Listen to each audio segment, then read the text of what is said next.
Welcome along to Adelaide for the second part of our double-header in the Radical SimRacing, this time America's Championship for 2026. Earlier on, it was the turn of the Europeans, where Peter Eveny was able to take a double race victory in the European Championship format right here at Adelaide for their round 5. Well, now time for round 5 in the America's Championship. 45-minute race coming up for you tonight on RaceSpotTV. Myself, Lily Romans, bringing you the commentary. Ramiro Augustin Cisneros behind the cameras of this broadcast tonight.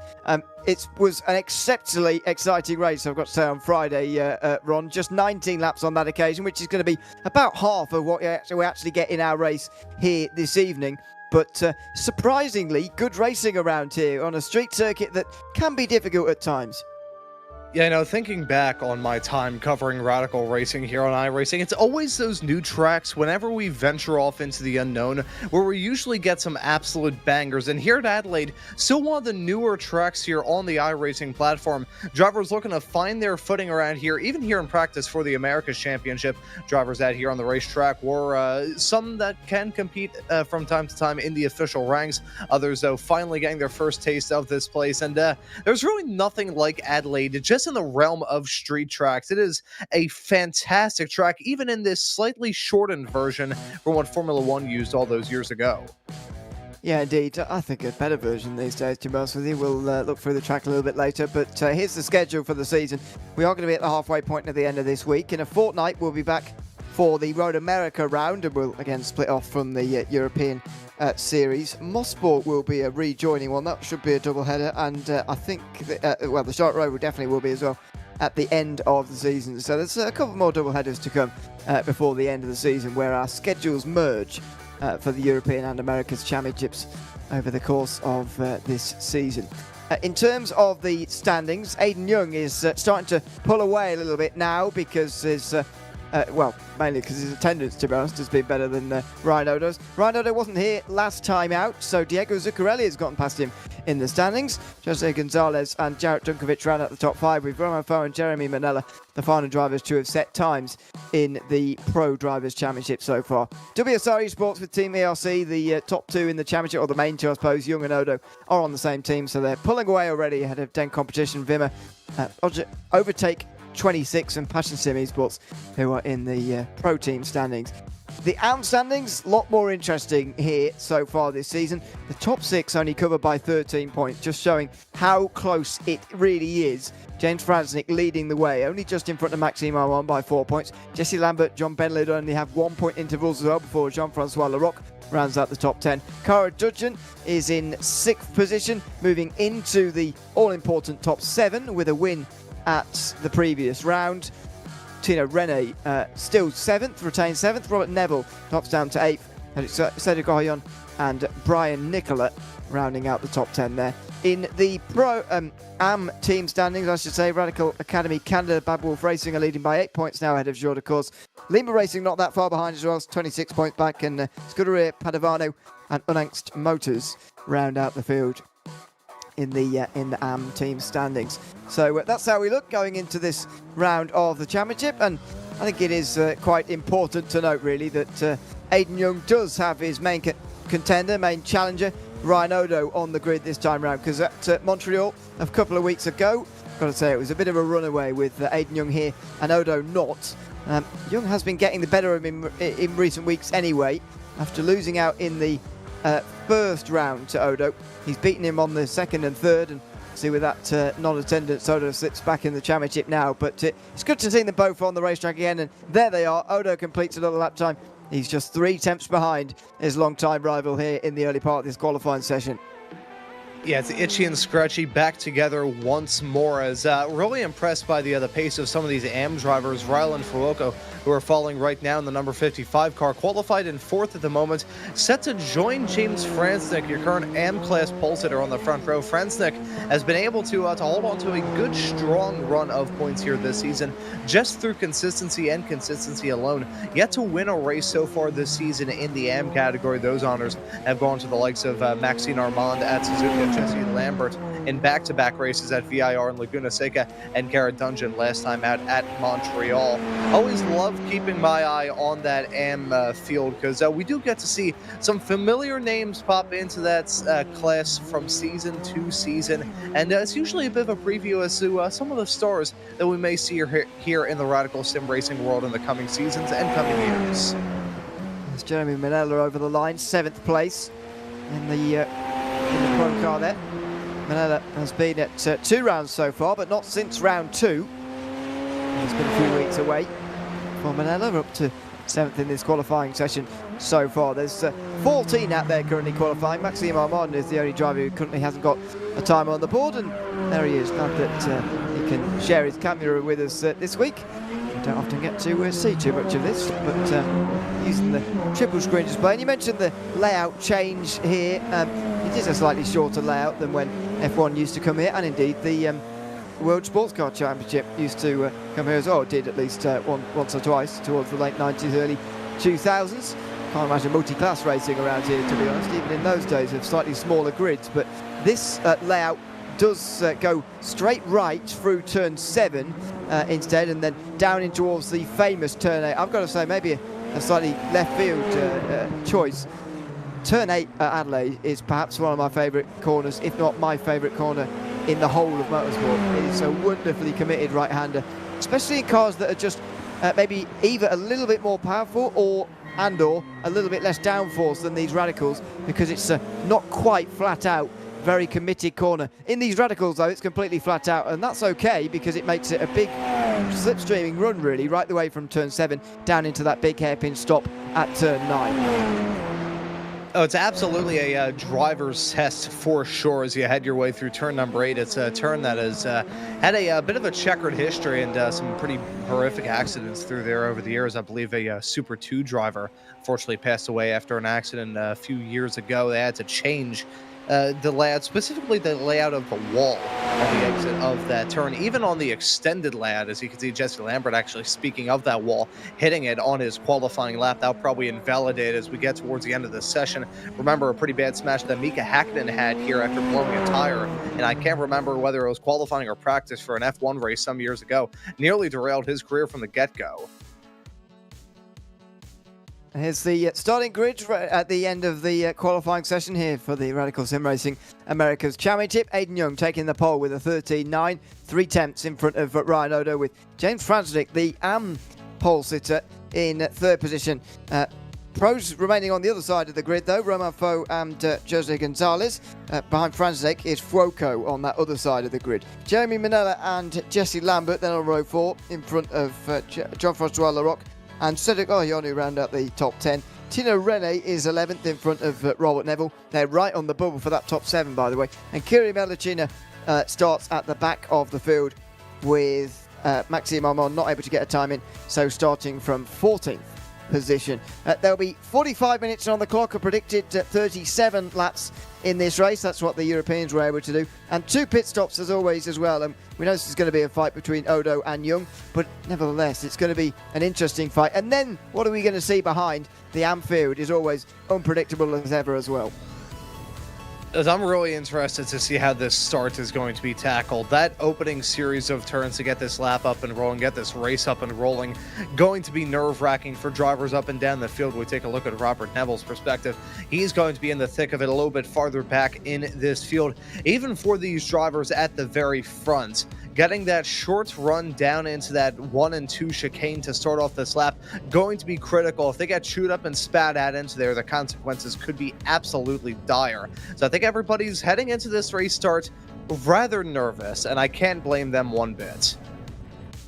Well, there is Robert Neville getting ready. Jean-Francois Larocque as well, as the lights come on here at Adelaide. Round 5 in the Radical Sim Racing America's Championship of 2026 is underway. And it's a good start from Odo on the outside line. He's going to challenge Aidan Young all the way towards turn number 1. But Young is able to pull in front in towards the turn itself. And they lead single file through the field, in fact, through that chicane. Looking down the field, it's a clean start for all of them. Odo tucking back into line pretty quickly there in behind Aidan Young, and everybody else following suit really. They got single file very quickly through that opening chicane on that one. I think there was a little bit of wall contact farther behind. May have been Ryland Fuoco, potentially Jose Gonzalez that smacked the fence heading out of turn number 5. Drivers shuffling around at the start of this race. This is where you've got to pant before everybody starts a single file out when the field's still packed in like sardines. Try and go for the moves as they are doing. That's Romain Fo and Ryan Fuoco side by side as they headed their way into 8th there in the back of shots. Now towards the hairpin they go, the leaders single file, but oh, look at the big dive in the background. That looks like Larocque down the inside of Neville, and indeed his teammate Maxime Armand is on his way as well. You see him alongside his teammate and almost touching. Wow, that would have been an awkward moment. Armand on the inside of Larocque there, very nearly making contact with his teammate.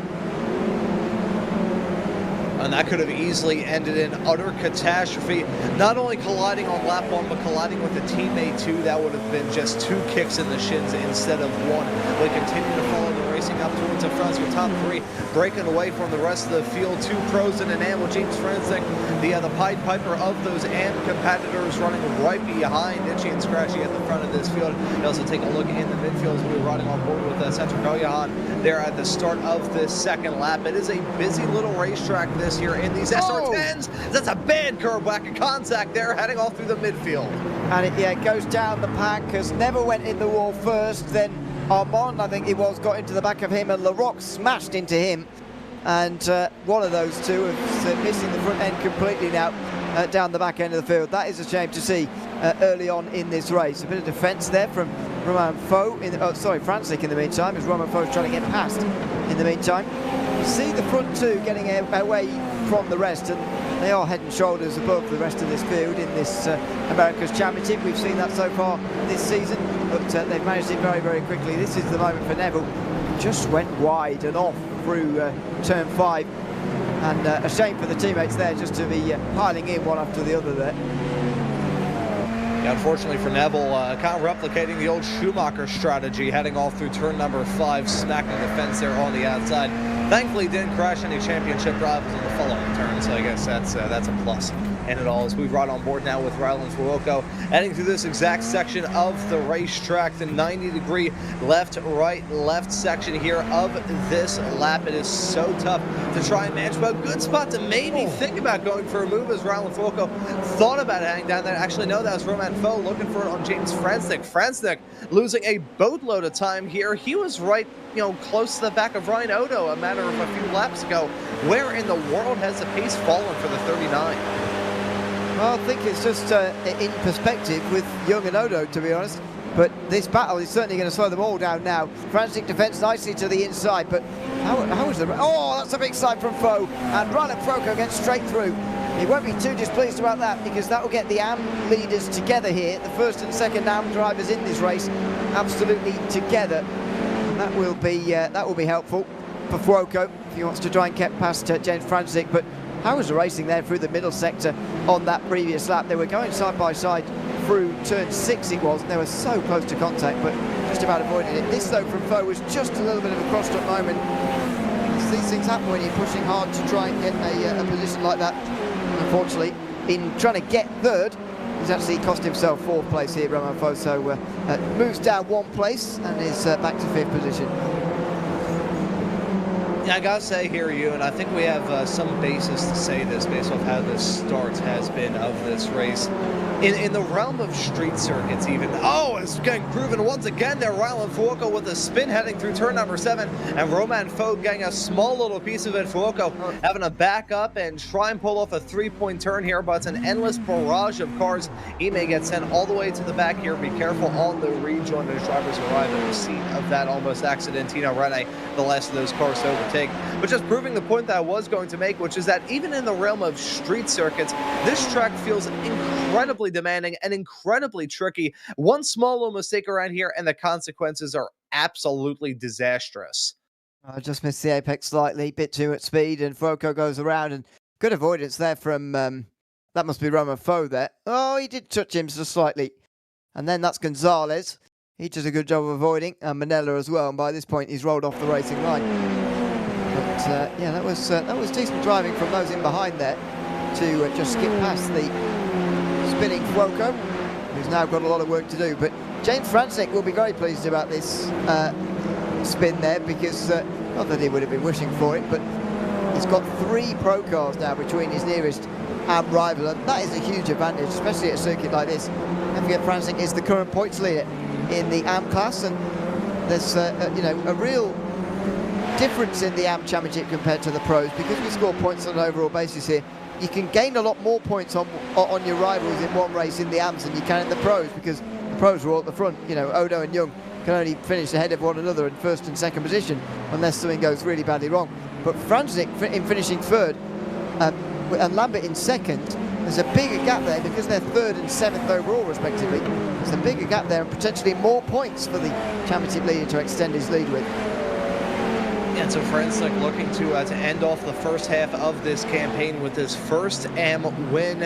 Again, it's a matter of consistency. One thing that I was mentioning, talking about that AM class, and why I always find the AM category here in this championship so fascinating to look at, is the drivers that have to stay consistent. They need to stay with it throughout the 10 races that we've got here in this campaign. Got to minimize those bad days, just get the good results. James Franczyk has been able to do that so far in this campaign, so a long way left to go until we round this championship off in the fall, but certainly a fantastic foundation to build off of as we head into the summer. The final 5 remaining races, the halfway point has been reached in the European and Americas Championships at the end of this one. Here is Jose Gonzalez with Jamie Manella just behind. So this is the sort of racing we were hoping for on the way down towards turn 9. Manella's going to sweep to the inside. Gonzalez doing a half job really of defending the inside there, but Manella can't take advantage.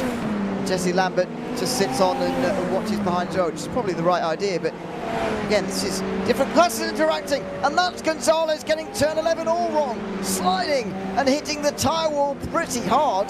Be surprised if Gonzalez gets away without damage there.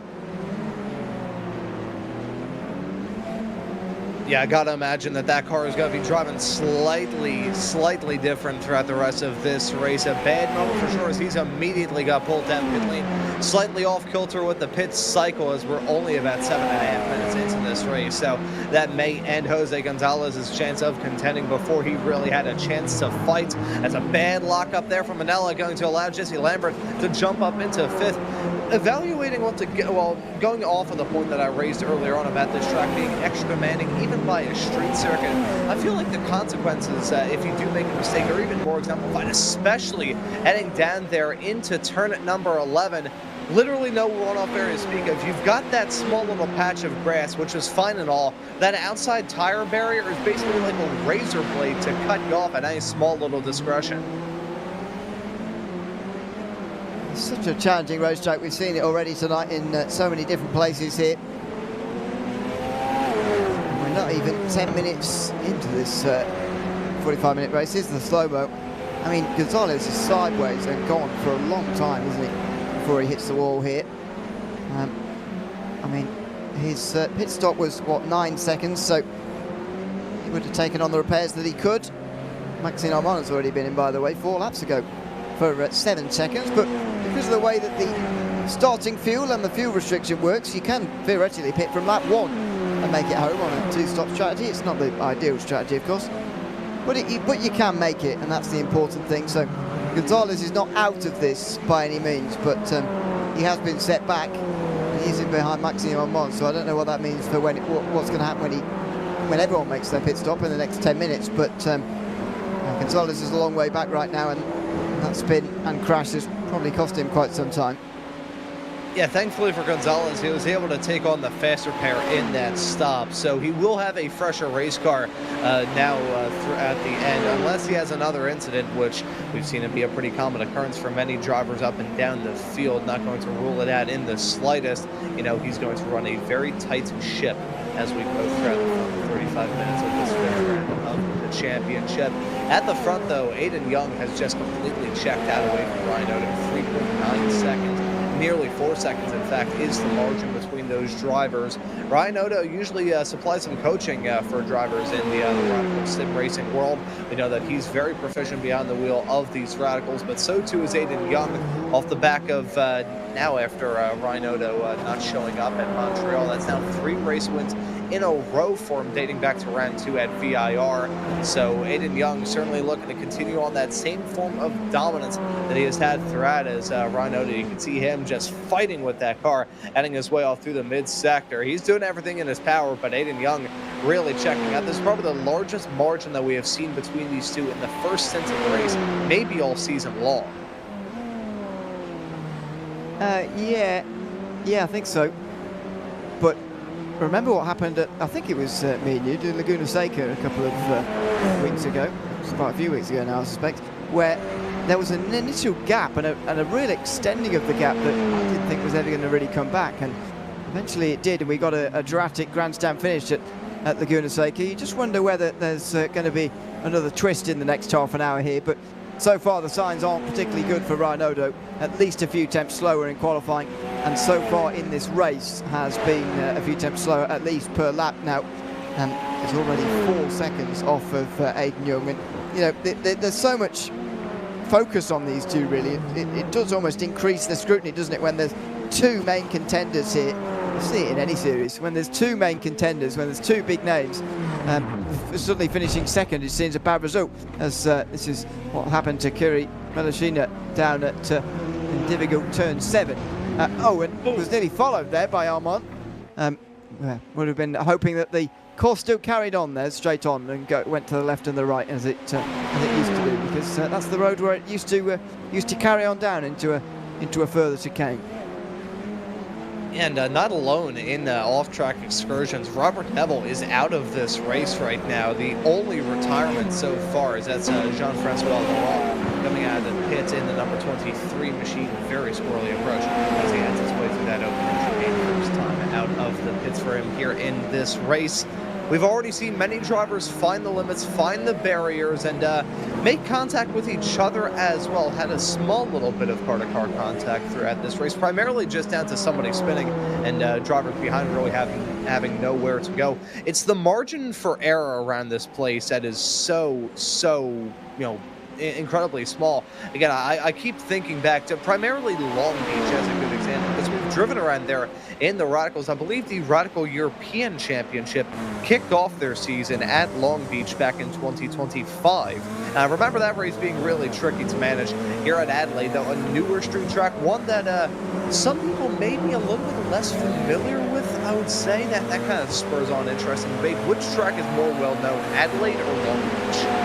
I very much think it depends on which field of which series you're doing, which field of drivers you're talking about. I think for this series, as an America's Championship, a lot of the guys from North America, I would say that this one is lesser known than Long Beach, but in Australian leagues, of which there are plenty, Adelaide will certainly be better known than Long Beach, although Long Beach is not an unknown racetrack anywhere in the world. But I think maybe it is easy to forget from those of us outside of Australia just what a famous racetrack this is inside of Australia. The V8 Supercars Championship, which is the biggest sort of touring car championship, one of the biggest motorsport series over down in Australia, used to always start here with a 500-mile event in February, March sort of time. It's an iconic sort of end of summer event down there in Australia. So yeah, this is synonymous with Australian motorsport, and I struggle to think of many racetracks that have maintained a layout and maintained a recognisable layout that's sort of similar to how it broke ground with for as long as Adelaide. This has been going for a good 30-odd years, well, 40-odd years now, and it's remained largely the same, the layout. Yeah, especially for a street circuit. I mean, when you think of the like purpose-built tracks, even then the list is very short. I think of Road America as an example. That track, they knew what they were doing when they designed that place all the way back in the 50s. But when it comes to street circuits, again, drawing some comparisons from Long Beach, the Long Beach layout that we all know and love today here, either in iRacing or of course in real life, it's only been around since about 2000 when they built that sort of aquarium section, the area that they drive around in the first sector of the lap. Originally, it was a little shortcut, kind of reminiscent of the layout that Formula E used quite a couple of years ago. When you think about street circuits, there are very few that kind of have either the same base, I mean, Monaco, that's kind of an okay example. They have had some changes there throughout the years, but the same kind of base shape remains. But in terms of changes to Adelaide, there's only really been, about 2 or 3 of note. It was when they cut the layout down to go from the Formula 1 layout to the one that we have here today, when they changed the configuration of turn number 8 ever so slightly to tighten it up a little bit. And they are going to make changes to this final section of the lap where the Grand Prix pits are, which is actually purpose-built, as you can see from the other grass on the other side. I believe it's a horse racing facility that all this actual purpose-built section is. We're going to add a little extension to that and have MotoGP running on a street circuit. I'm not sure how that will fly. Motorcycle racing is one of a few things that I don't think you would be able to muster enough, money and give me to actually do in real life. But only a couple of changes have been made to this place over the years.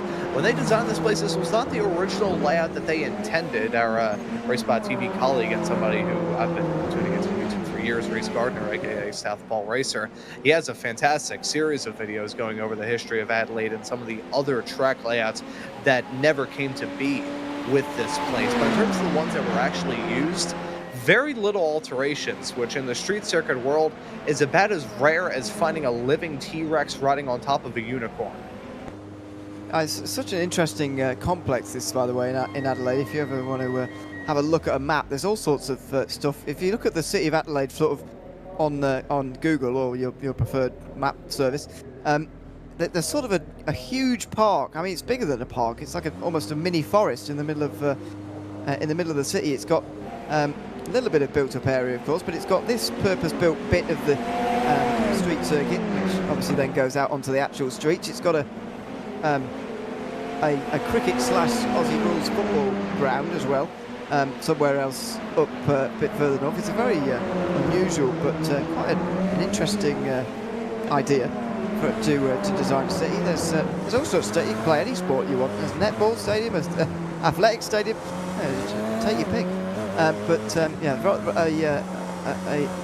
a complex around here at Adelaide. But as I say, I suppose even throwing in actual road courses, it has maintained its layout sort of for a long time. But yeah, I really meant street circuits, and this layout has retained exactly 2 miles in length since 1999, when that change was made, as you described, from that slightly longer layout. It only chops off about 0.35 of a mile, so it's not really missing out much. And we've created one of the best corners, I think, in motorsport, turn 8 around here at Adelaide. So there you go. Meanwhile, loads of other street circuits have been and gone. You think about the street circuit in Sydney that used to go around the Olympic Park, that no longer is raced anymore, and countless others in Australia where they're very, very popular street circuits.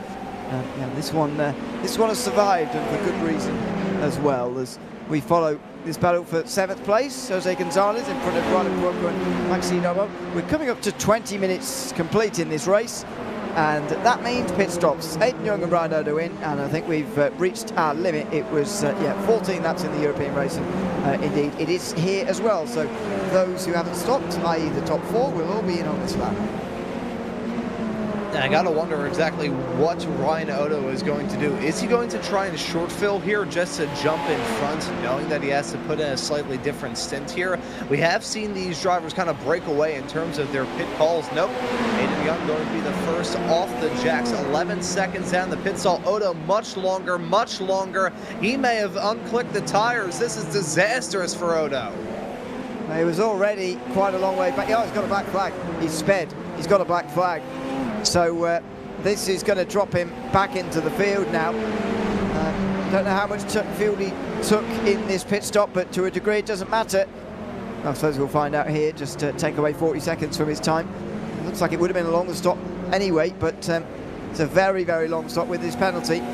Goodness me, it's a long stop. 50 seconds nearly. Yeah, there we go.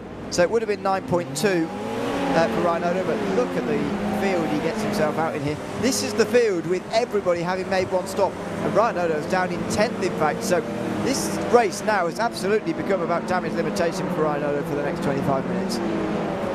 I'm not even sure if damage limitation is something that you can do at the moment. It's just kind of cross your fingers and pray to whatever deity there is out there that you don't have another falling anvil smash on top of your head. is a disastrous run through the pits for Ryan Odo. And gotta say, the main beneficiary in all this is certainly Aiden Young, who, I mean, with a 15-second gap up at the front, the only pro driver currently on your overall podium, needs to have a bodily temperature roughly in the 90s, and the victory's probably in. That'll be his 4th in a row. I'll have to look back on the statistics from last season and maybe even the season before that. Don't think, at least in my entire time covering the Radical Americas Championship, dating back to the 2024 campaign where Lucas Vieira took home the Pro Class title, don't think I've seen any other driver win 4 races in a row. Certainly in the pro category, maybe not even in the AMs as well. That would be a fantastic run of form for Aiden Young to cap off the first half of the season. Certainly will. And he's on such a run at the moment. He never managed 3 in a row last season, but 4 in a row. Yeah, could be even more. Let's see how many he can get up to in a row this season, because at the moment the momentum is looking unstoppable really for Aiden Young. Meantime, this is back in the pack. This is very congested back here. Maxime Armand not that far in front of Jeremy Manella here, through the turn 8 corner again, down in towards the hairpin. Manella's too far back from this sort of distance, but we're in the middle stage of the race now. Actually, weirdly, in the European Championship race earlier, the battles really spread apart in this part of the race rather than closed up together because of different pit stop times. Barely anybody taking different pit stop times in the European race, but we've got some real variety here in the Americas Championship, and it's creating some different battles that we might otherwise not have seen, as we see here with Manella and Armand. And a little interclass dynamic going on between these two drivers as well. One AM, one pro. The pro driver flashing the headlights as they head their way down the start-finish straightaway off into that center chicane right now. I wonder how you're going to cut this if you are Maxime Armand. It was a pretty up and down start to this race, really an up and down start to this season for that matter. As it stands right now, holding on to 4th place at the moment in class. P7 right now is maybe going to look for... oh no, he's got to look for the wall. Contact made between the both of them. Manella piling in as Armand found the fence. I was looking at that lap car. I believe that was Melusina. That was slow there heading into the turn. Disaster for Maxime Armand, and that's probably going to take him out of this race. Yeah. Well, at least it's going to delay him significantly. That is a mistake through the middle sector again, and how many times have we seen that tonight, just running too deep into some of these turns, these tight turns through the middle sector. Seen it again here. That was a bit awkward. Jean-Francois Larocque trying to stay out the way of Ryan Odo there, who's now made up 2 places. Larocque that one and Armand the other with that crash. But yeah, how many times have we seen that here? Just running too deep into one of the corners and smashing into the wall. Unfortunately for Armand, as you say, that might actually spell the end of his day this time. Yeah, you could see that sort of look there in his eyes as soon as that moment happened, where for lack of any sort of better terminology, as the Columbia School of Broadcasting would probably want us to say, that kind of look where, you know, he knew that he forked up heading down into this turn. Yeah, just overcooking it big time and finding that tire barrier. Unfortunately, really nowhere for his main adversary to go in that, just piling in. Very lucky that didn't collect any more cars, but Maxime Armand knew right away the kind of disaster that just befell him. And I wonder if we can maybe take a look back on the other close quarter that happened just a few moments after that between Ryan Odo and Jean-Francois Larocque as they headed their way through turn number 9. Bit of a bad miscue there. Odo nearly got pinched off into the fence there in the process. I know he's had a rough race, but you don't want to kick a man when he's down. Yeah, indeed. Odo's still 7th. After working his way through a few cars.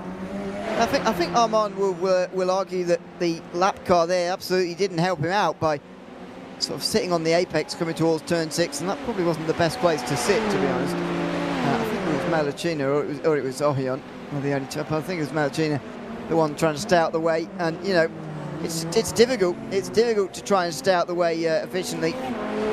Unfortunately, it may have contributed to that incident, but you know, you could see on board that you could never go that fast around the outside of the of turn 6 like that. offline onto the marbles. So that was always going to end up in a crash, and unfortunately Armand is down pit lane and will be for some time. Odo's up to 7th, but the hole he's left in 2nd place has been filled by James Franczyk, who's having another great race here and padding his AM-Class Championship lead with this result right now. And I'll tell you, and this is honest, 2 podium runners in the AM category.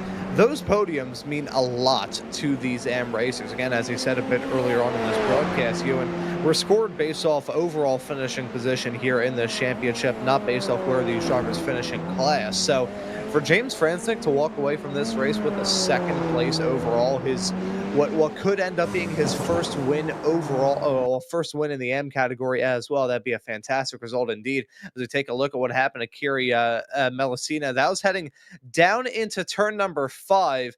That may have been the reason why that 602 car was slow, leading in to that Maxime Armand incident there. Because you could tell that Armand was definitely rattled trying to deal with that lap car heading through that section. You might be onto something there, because that is the exact corner preceding what we saw for Armand there. That, by the way, he's having trouble repairing. He's stopped to pit stop and he's just started another one again. So I'm not entirely sure what's going on with him at the moment. But anyway, it's throwing him off and put him wide and in the wall. That's the long and the short of it. As we get to the end of another lap. 18 minutes to go, and so we're in the pit window for the final part of this race as Jose Gonzalez toes back to pit lane. There's another free place for Ryan Odo. He's made up a few of these without having to actually do anything really here. I'll tell you what, I mean, he had the falling anvil come down on him pretty severely a bit earlier on, but is getting some good luck with some of these drivers running into issues around him. If there's any race where you can just kind of, mind your own business and somehow claw your way back from the cellar, it is here at Adelaide, as we have seen get put on full display. Now, you don't want to rest too much here. We've seen what happens when you just have a slight momentary lapse of concentration. It's like playing Battleship, the board game Battleship. You lose your focus for one little moment, and then disaster goes down. The next thing you know, you sink your battleship. Because that was a monumental hit there into the wall for Jose Gonzalez. Wasn't that the same barrier that he hit the wall at earlier on in this race? That's deja vu. That's exactly the same wall he hit earlier on. Exactly the same wall. Excuse me. Not exactly in the same way. Don't mind me, well, I'm just wasting away here. I've been suffering from tuberculosis for about a week now. It's all right. Oh, God. I hope I haven't got that. That is exactly the same thing as what he did earlier on. Now, earlier he did get himself out of the wall quite easily. Yeah, this was it. This is from earlier in the day. So there we go, sliding wide. Well, no, it actually is very similar, isn't it? Because only he picked himself up from that one a lot quicker than he did from the second one. Yeah, I think the first time around I was like, dang it. Yeah, just lost a very easy turn to make a mistake at, to be sure. I'm going to say this, and this is honest. I've not gotten the opportunity to drive around this track here on iRacing, but I have driven around it extensively on Assetto Corsa, and that was the turn that I lost it on more often than pretty much anywhere else. It's a very tough turn to try and manage. You're going through a bend in the road, through the braking zone, having to worry about a lot as you head your way through that corner. And with that tire barrier there on the outside, very easy to find the barriers. One small little blink and you are done for. So first hit, he was probably thinking, unfortunate there, but easy mistake to make. Second time around, I mean, he nearly followed his exact same tire tracks there. That was almost to a T identical there. So he's probably feeling that his race has just turned into a bad, sequel of the movie Groundhog Day. It feels like his race is repeating itself. Where's Bill Murray? Unfortunately, Gonzalez looks like this time, though, not a repeat of earlier. This might end his race in the second crash. He's already 3 laps down. Maxime Armand is having some long repairs right now as well, so we might have lost both of those from this race. Here's Tino Rene, just in front of Jeremy Manella here, one of the pros, actually the last of the running pros now, if we're counting Gonzalez out of this. That's the lock-up on the brakes from Rene into the final turn there, and Manella couldn't actually take advantage. It almost looked like he was following them there for a moment, really. In towards turn one, he can't get the pass done. And these are again the frustrating moments for pro drivers. They're trying to get themselves past the AMs. Manella just can't do this. But you mentioned that difficult braking zone there because you're turning and braking at the same time, whatever. Do you think around this circuit that pretty much all of the braking zones, even the small ones here, because they're over the bumps, pretty much all of the braking zones around here are difficult in their own way because of, for different reasons, of course. But for whatever reason, it's just a very difficult circuit to get the cars slowed down on. Yeah, you know, I'm thinking about the other braking zones that we've got around this place. So James Francis has come into the lead in the AM category. That'll give it momentarily to Jesse Lambert, but now in the final pit window here. Thinking about all the braking zones, oh, it was a bad lock up there from Tino Rene. Was just going to talk about turn number 9 probably being the easiest of the lot. But you think of turn 1, a little bit easy, but you also have to fear for that chicane. Last time I covered a race here in Adelaide was in Formula 4 cars, and somebody barrel rolled it about 4 times heading through that turn because they hit the tire bundle there on the inside. Turn 4, I think, an okay braking zone, although the bumps certainly going to get you a little bit squirrely there, and the curb on the outside, that'll hurt you pretty severely too. Through the kind of 4, 5, 6, and 7 section, you're okay. It's definitely a bit tougher to manage, especially the bumps and the walls there. Coming out of the turns, so the weight transfer is a little bit goofy, but of all the braking zones, I think turn 11, that is probably the toughest to nail on the lap. Probably that and the final turn number 14. One thing that I've gotten to see put on display many times over the past 3 years of covering Radical Racing here on the iRacing platform is these cars do not respond very well to dealing with brakes and turns at the exact same time. That is not a very good duo. It's not like peanut butter and chocolate or peanut butter and jelly. It's closer to peanut butter and tuna. There's Ryland Vroco into pit lane, by the way. So 12.5 minutes to go, and final stop being made there as well. The best placed car to have made its last stop so far, by the way, it's just gone past. James Franzik from second decided to come in earlier. 9.8 seconds of a stop, and he's now back in 5th. Expect to see the second place driver, Jesse Lambert, into pit lane next, I would say, of the real top contenders. And then not long after that should be Aidan Young for his final stop of the day as well. But it's all going to happen here in a bit of a rush here in the final 12 minutes. These final pit stops are made, and it is a world away, isn't it, Ron, from last year where we had the hour-long races with this same format, where there was a long period of waiting in the middle of the race for the final stops to happen. There's a very, very short waiting period now. It's pretty much on for the entirety of the 45 minutes. Amazing just what the removal of 15 minutes can do to a race. Yeah, as you said, it is night and day. Just a completely different dynamic that these drivers have had to worry about. I think it's a fun dynamic, though. I think we've thoroughly enjoyed this 45-man long format so far this season. Made comparisons to the format that they used back in 2024 when we had a 45-man long race that only had one stop. Those got very spaced out towards the end. Here, though, keeping these drivers on their toes, keeping them a little bit nervous, teetering between a little bit nervous and about as nervous as a cat in a room full of rocking chairs. You know what would be interesting here, Ewan, and it's an idea that I heard floated around in a series that I cover on another network of messing with the power, maybe putting a little bit more power in some cars, removing some weight.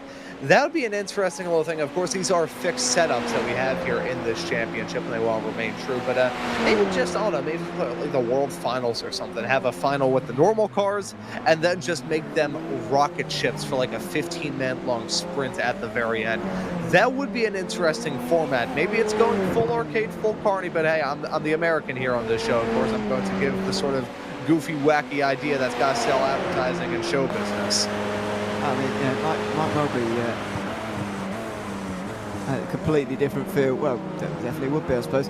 I did like the format that we started out with in the European Championship this season. Obviously, the way it's formatted was a little bit complicated, and the amount of drivers going forward has been scaled back. So, in terms of what we're expecting, so the European Championship reverting to its 45-minute first race and just a 15-minute second race. Just one 45-minute race here in the Americas Championship. As far as I'm aware, that stayed the case, despite the changes to the European format ahead of round 5. Hayden Young leads this race by over 50 seconds to Francis. Obviously, still has to stop, but once again, he's dominated here, and it feels to me like this is momentum that Ryan Odo is going to find very difficult to stop. I mean, in 2025, it was a real race for the championship lead in the Pro Championship here in the Americas side of things. That doesn't look like it's materialising right now. I think the Hayden Young train has started, and it's going to be difficult to get in the way of now. I mean, I'll have to ask you this here, Ewan, because you were around for the first broadcast of the championship, and probably have the results on hand. At Suzuka for round number 1, Hayden Young finished that race in second, if my memory serves me correctly. Is that correct? Or? I wasn't actually here for that one. I'm pretty sure I was wasting away on that at that particular time.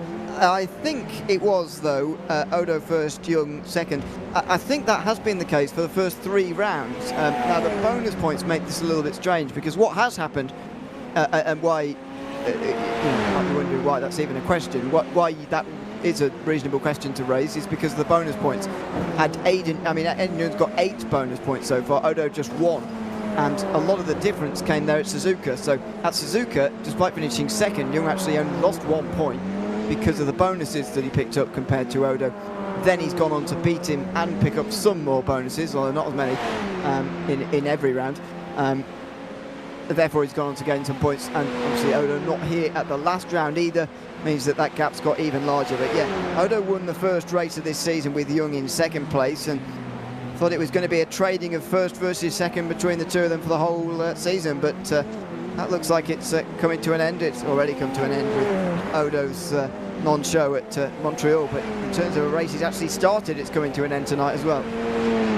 Yeah, and I was curious, not only for that, but also for another reason, as we finally see Hayden Young come down pit lane.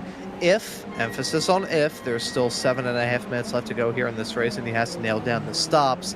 If he seals the deal and gets the win here, that'll mean that through the first half of this season, Hayden Young would have an average finish of 1.2, which frankly is disgusting. Yes. Yeah, that's good maths there. 1.2, well, I suppose not that complicated, but I would have thought to do it.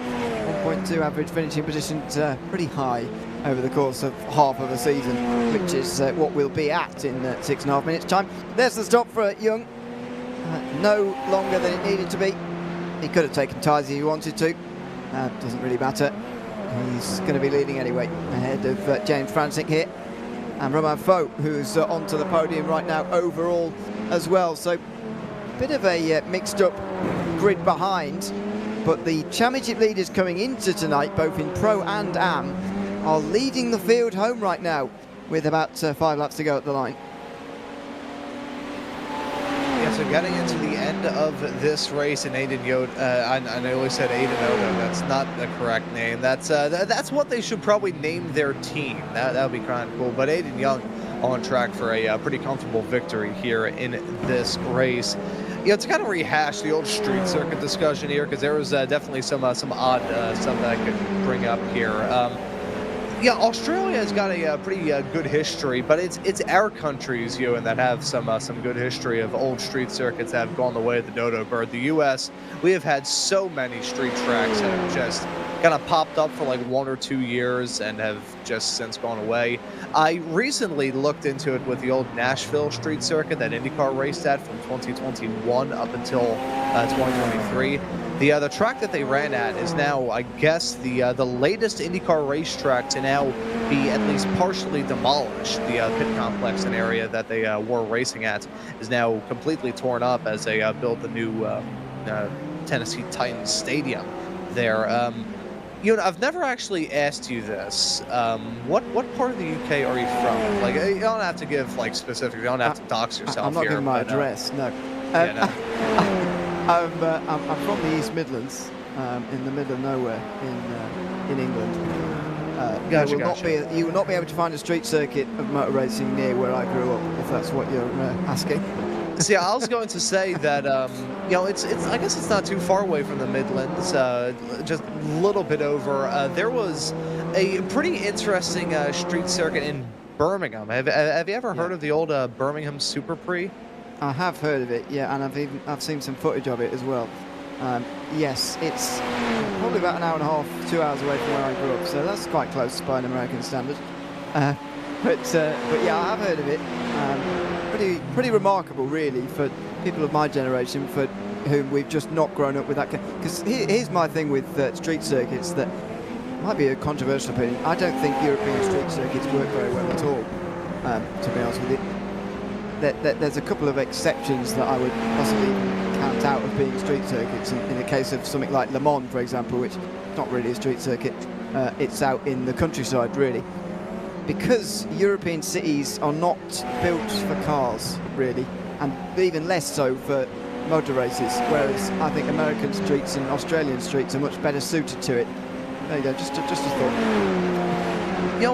Honestly, I think that's a very fair point to raise. Some of the streets around me here in Philly just disgustingly wide, where it feels like you can almost land a plane on some of these streets. But yeah, I think that is a very good point that you do raise there. We just have behemoths of roads here in the States, and of course the roads that our cities are made out of were built for horses, which makes it not entirely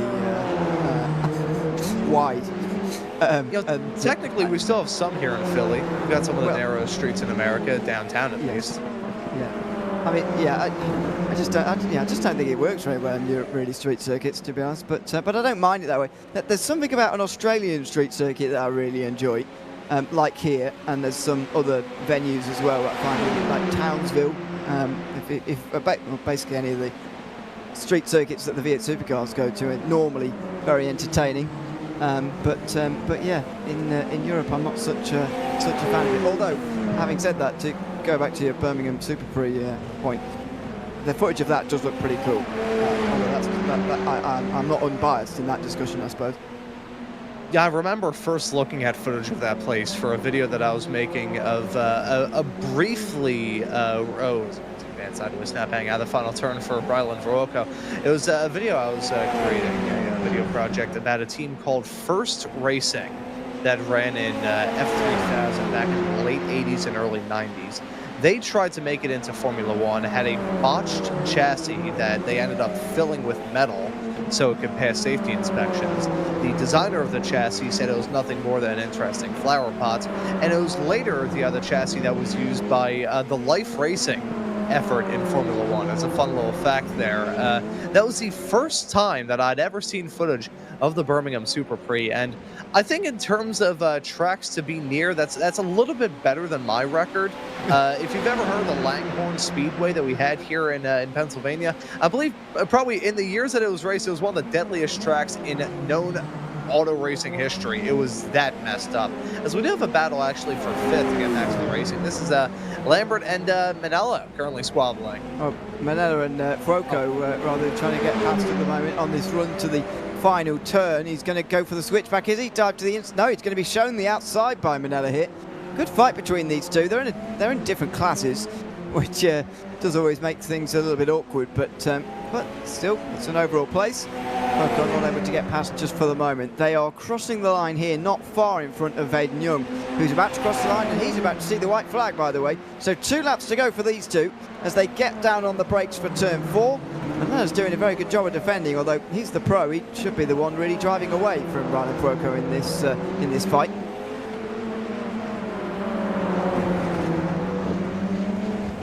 So either way, I believe Manella, at least a new name to me here in that number 88 machine, as he has a bad whack off the curb. That was heading his way off through turn number 6 on the exit. Actually bounced off the barrier. They're very lucky to get away with it, as Ryan Odo able to, Aiden Young, sorry, able to do that as well. Look at that, nearly running him off into the fence there, heading down to turn number 9.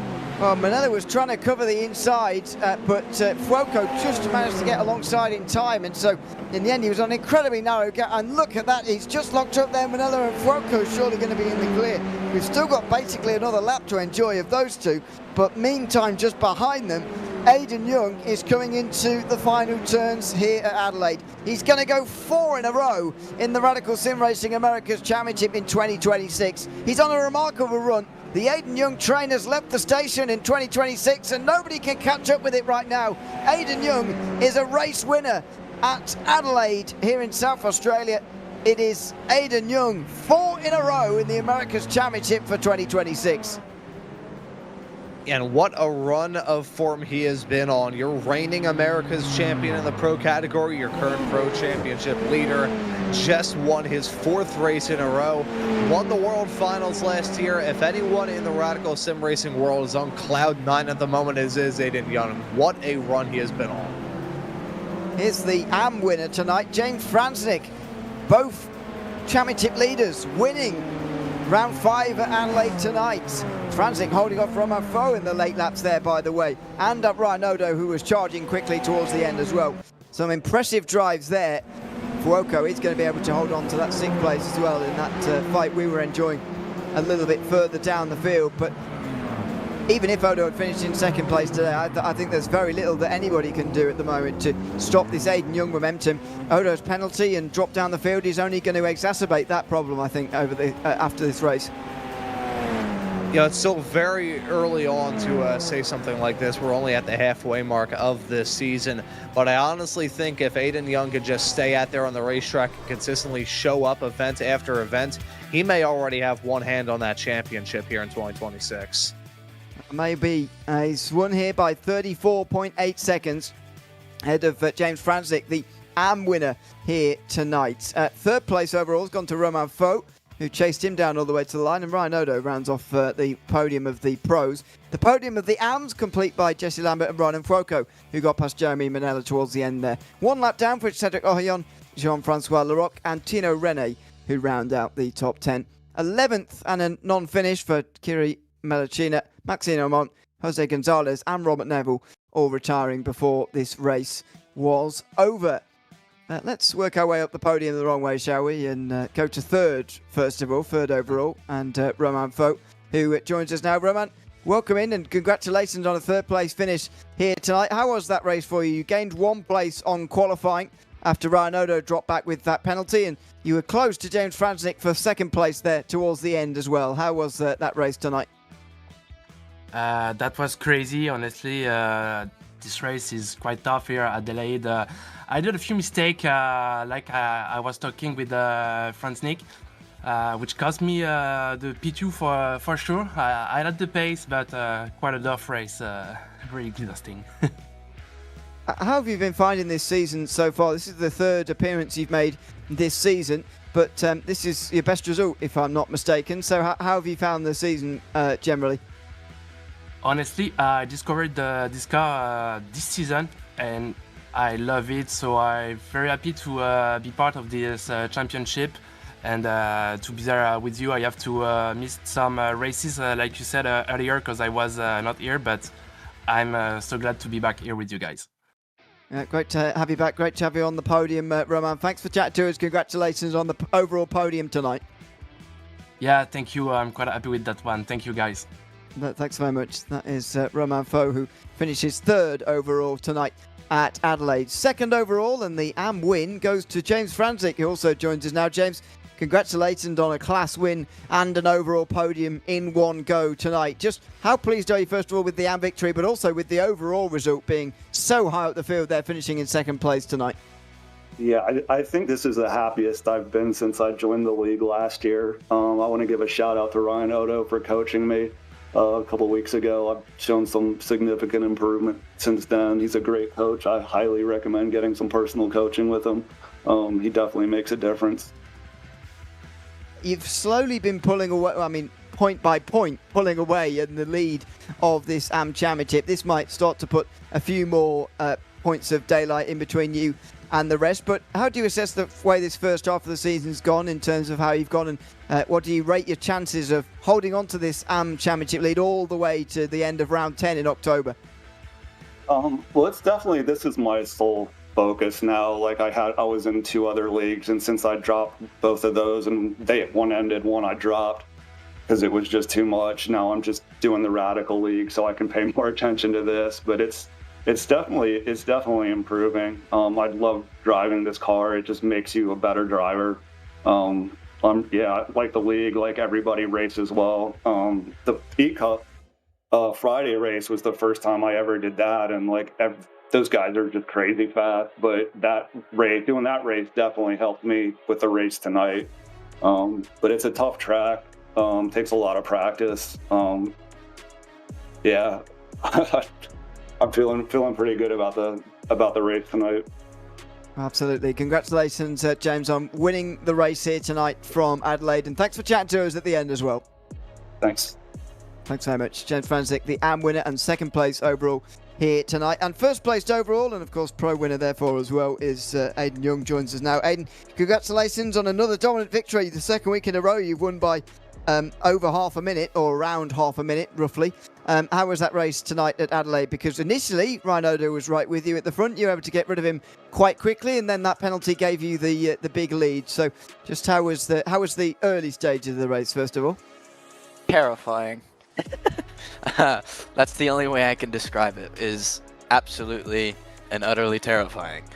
The cold tires, I was so scared I was going to miss my braking point. So in the voice chat with Ryan, me and him were kind of laughing back and forth to each other about how we were braking probably at least about 20 to 50 meters earlier than what we would normally brake. If not that, maybe more so like 100, if anything. And yeah, it took about probably 6 to 8 laps for the tires to come in, and then once they did, it was just about trying to keep it clean, not make too many mistakes, get the brake zones right, your throttle up points right, and keep it out the wall. We saw the challenge tonight. Absolutely, it was always going to be one of the most challenging racetracks of the season. But it's given way for you to go 4 in a row now in the Americas Championship. Just how much do you think momentum is playing a part in this at the moment? Ryan, it wasn't here last week, but this to me felt like a race where momentum just carried you to the lead, and has been sort of pushing you along, even more than the actual speed that you would have anyway at a circuit. Do you think that's playing a role in the battle with yourself and Ryan, or is it really every race as it comes between the two of you? I apologize. Could you repeat that? I had my sound cut out there for a moment. Yeah, just saying, you've won 4 in a row now, and I was just wondering whether momentum is starting to play a role in the battle between yourself and Ryan Odo, or whether it really is just a difference in, whether it is just race by race between the two of you, with the difference in speed between the two of you. Yeah, to answer that, I think it's just more like race by race. You go one race to another, and you just try to give your best at each race. And I know we're both fast, so it's whoever gets the win. It's either who had the best racecraft or who had the best strategy for that. I mean, I know at one of the rounds I didn't have the best strategy, but what got me the win was I was able to get myself back up into the fight just by using my pace and my racecraft, and that ended up getting me the win for that certain round. And it's the same thing for Ryan. I think for this first half of the season, when it's come down to the two of us, when it comes strategy wise, he's had a bit of a better strategy each time. Like, I can get it right, but I still feel like there's a little bit that I'm missing, that I'm not quite picking up on or getting. But hopefully with this new update going into season 3 of iRacing, then the pit rules and everything, I might be able to find out something and utilize it to my advantage, just like Ryan was utilizing his pit advantage so far in the first 5 rounds of this season. And as I go back to just saying, is just trying to do your best week in and week out when it comes to the rounds. It's one of my mentors, Vaughn Gittin Jr., once told me, as long as you know you did your best, it's a good day. Absolutely. Congratulations on winning the race tonight, Aidan, at Adelaide. And thanks for chatting to us at the end tonight as well. Yep. Thank you, guys. Thanks very much, Aidan Young, the race winner from Adelaide tonight. One more interview, just a loose end to tie up Ryan Odo, who is waiting for us as well. We'll bring him for a quick chat before we go. Ryan, welcome in. 4th place for yourself here tonight. Thanks for joining us.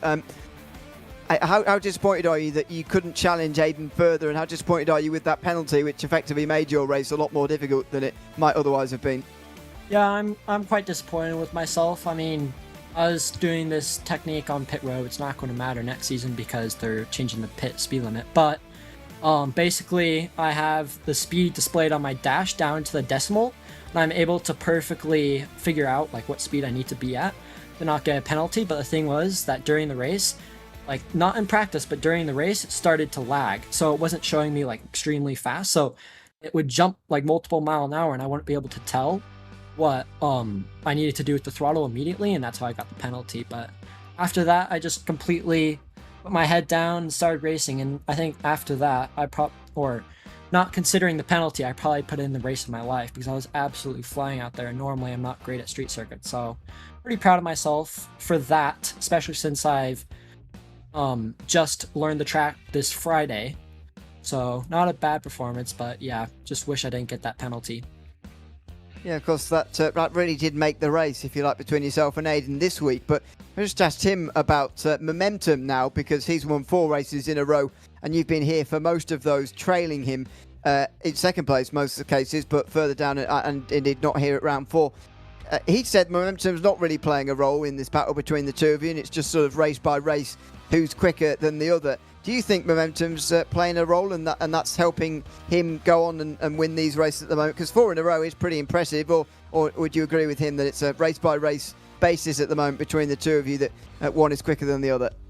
I think, momentum most definitely will play a big part in this because it will put a lot of confidence in him, but it could also be a double-edged sword. I mean, if he's got a whole bunch of confidence going into the next round and decides that he doesn't want or doesn't need to practice as much as he needs to and lets his guard down, then will immediately let me by. But yeah, could most definitely be a helping hand, but it's also most definitely race by race because this is not a track that I'm necessarily great at, especially since I didn't know it until this Friday. So yeah, it's most definitely a bit of both.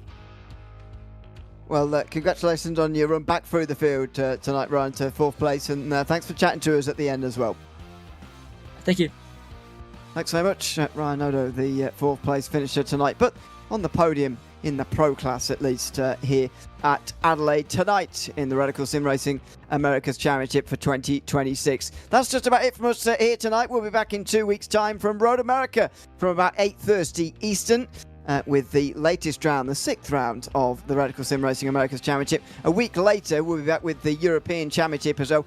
And every Friday, excluding Friday the 12th this week, we're live at 2100 GMT for the Radical Esports Cup as well on iRacing and RaceSpotTV as well. So they're worth absolutely tuning in for as well for a bit of sprint racing action with these Radicals on Friday nights as well. But in this series, June 21st, Road America is the next stop on the schedule. I've been Neil O'Leary alongside Ron Mounds with Mira Augustine Cisneros behind the cameras of this RaceSpotTV broadcast from Adelaide tonight. We'll see you in a couple of weeks' time from Road America and the Radical Sim Racing America's Championship. But for now, from all of us, it's goodbye.